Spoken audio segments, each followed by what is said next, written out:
नमस्कार, आप देख रहे हैं वीके न्यूज। मैं हूं दिवाकर विक्रम सिंह। 2024 के चुनाव की तैयारियां सभी राजनीतिक पार्टियों ने शुरू कर दी है। लगभग सभी अपने अपने एजेंडे पर और वो समीकरण जो चुनाव में ज़्यादा से ज़्यादा सीटें दिला पाएंगी उस पर काम भी करना शुरू कर चुके हैं।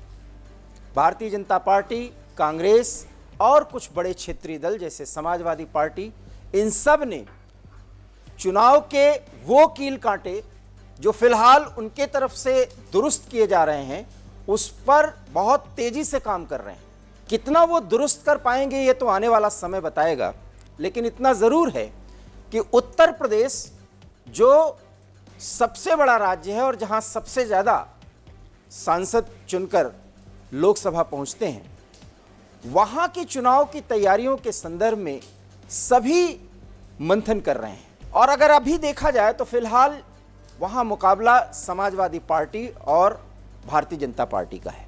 एक तरफ बाबा योगी का अपना अंदाज और अपने विकास और हिंदुत्व के मुद्दे पर उनका पूरा भरोसा, जिसमें प्रधानमंत्री के नीतियों को किस तरीके से आगे बढ़ाया गया, डबल इंजन के सरकार का क्या कुछ प्रदर्शन रहा, उसके आधार पर वो लगभग हर रैलियों में बात कहते हैं, संवाद करते हैं और इस भरोसे के साथ कि आने वाले 2024 में भारतीय जनता पार्टी को बड़ी कामयाबी मिलेगी।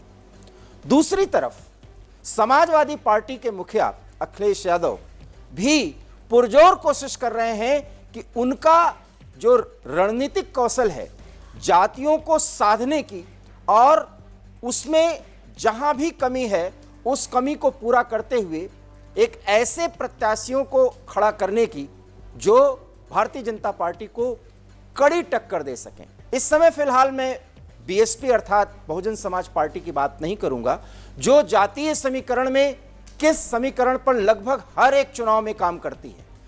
हमारा फोकस फिलहाल समाजवादी पार्टी का है और अब अखिलेश यादव को यह लगने लगा है कि वो इस चुनाव में गठबंधन के साथ समाजवादी पार्टी की अपनी जो रणनीति है उसको ज्यादा प्रभावी बनाएं। और उसमें सबसे पहला जो बिंदु आता है वो ये है कि किस तरीके से जातियों को साधा जाए। समाजवादी पार्टी ही एक ऐसी पार्टी है जो एक फॉर्मूले पर काम कर रही थी और वो फॉर्मूला ये था कि अल्पसंख्यकों को, पिछड़ों को और दलितों को साध लिया जाए तो समाजवादी पार्टी को बड़ी कामयाबी मिल सकती है। ये नारा जो पीडीए कहा जाता है अर्थात पिछड़ा, दलित और अल्पसंख्यक, और उसमें एक नारा नहीं बल्कि वो अपरोक्ष रूप से बहुत ज्यादा प्रभावी हुआ, वो था MY, माई, जिसको बोलते हैं माई, अर्थात मुस्लिम और यादव। लेकिन उसमें सिर्फ यादव और मुस्लिम जुड़ रहे थे और उच्च वर्ग का वो वोटर और वो नेता जो समाजवादी पार्टी से बहुत ज्यादा नजदीकी रिश्ता बनाए हुए थे, जिसमें फिलहाल दूरियां दिख रही हैं, उसको साधने की बड़ी कोशिश अखिलेश यादव कर रहे हैं।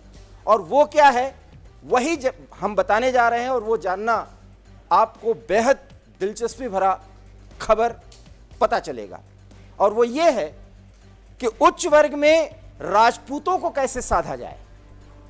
अखिलेश यादव इसके बारे में जो मंथन कर रहे हैं, जो आकलन कर रहे हैं और टोह लेने की कोशिश जो भी वो अभी तक कवायद कर रहे हैं, उसकी बाकायदा शुरुआत आने वाले 3 सितंबर को हो जाएगी, जब पहली मीटिंग वो करेंगे और उसके बाद बांदा और लास्ट मीटिंग उनकी जो है वो प्रतापगढ़ में होगी।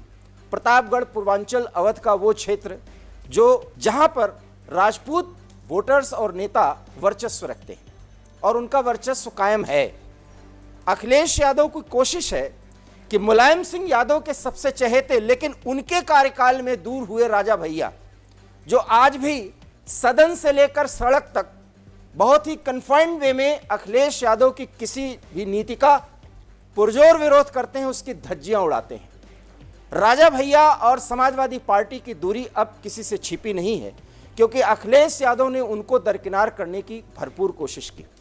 बावजूद इसके, क्योंकि राजा भैया राजपूतों के, हालांकि वो किसी पार्टी से संबंध नहीं है, उनकी अपनी पार्टी है, लेकिन वो फिलहाल योगी आदित्यनाथ को और भारतीय जनता पार्टी को पूरा समर्थन दे रहे हैं। अखिलेश यादव की कोशिश है कि बगैर राजा भैया के कोई एक ऐसा राजपूत नेता पूर्वांचल में खड़ा किया जाए जो उनका विकल्प लगे और विकल्प के तौर पर समाजवादी पार्टी का चेहरा बने। और इसीलिए लखीमपुर से जिस बैठक की शुरुआत होगी, जहां से राजपूतों को साधने की कोशिश की जाएगी, उसके बाद बांदा जो दूसरा प्रमुख एरिया है, वहां पर यह बैठक होगी।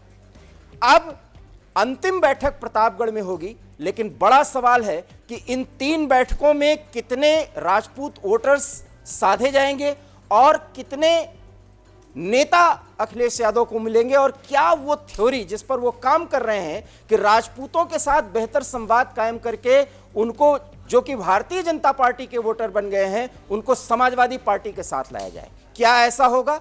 ऐसा फिलहाल मुझे लगता है कि जिस तरीके से राजा भैया के साथ अखिलेश यादव के नेतृत्व में समाजवादी पार्टी के साथ दूरियां बढ़ी हैं, बहुत मुश्किल है कि राजपूत वोटर्स उनके साथ बड़ी संख्या में जुड़ेंगे। हालांकि अभी भी राजपूत वोटर्स उनके साथ हैं, लेकिन इन 3 मीटिंग्स में वो ये कोशिश करेंगे कि राजा भैया की तरह कोई एक ऐसा नेता उत्तर प्रदेश में समाजवादी पार्टी का चेहरा बनाया जाए जिससे राजपूत वोटर्स सध जाएं, और अगर राजपूत वोटर्स सध पाए तो जिस पीडीए थ्योरी पर अखिलेश यादव काम कर रहे हैं, अर्थात पिछड़ा, दलित और अल्पसंख्यक, उसमें अगड़े समाज के राजपूत वोटर्स साथ आ जाएंगे तो भारतीय जनता पार्टी को कड़ी चुनौती मिल जाएगी। क्या अखिलेश यादव इसमें सफल हो पाएंगे? फिलहाल स्थिति परिस्थिति जो दिख रही है, योगी आदित्यनाथ के कार्यकाल में जिस तरीके से अगड़े समुदाय में ब्राह्मण और राजपूत वोटर्स और बड़े नेता भारतीय जनता पार्टी का साथ देते हुए दिख रहे हैं, ऐसा लगता है कि अखिलेश यादव को कोई बड़ी कामयाबी नहीं मिलेगी। लेकिन लखीमपुर से लेकर प्रतापगढ़ तक की आने वाले समय में जो भी बैठकें होने जा रही हैं, उसमें कौन सा चेहरा वो ढूंढ पाएंगे, ये जानना बेहद दिलचस्प होगा। इसकी जानकारी और इसका विश्लेषण हम आप तक जरूर पहुंचाएंगे। फिलहाल अभी तक की जो जानकारी और उसका विश्लेषण हमने जो किया है, उससे आप कितना सहमत हैं, हमें अपना जवाब जरूर लिख भेजें। फिलहाल मुझे दीजिए इजाजत। नमस्कार। वीके न्यूज, राष्ट्र के नाम।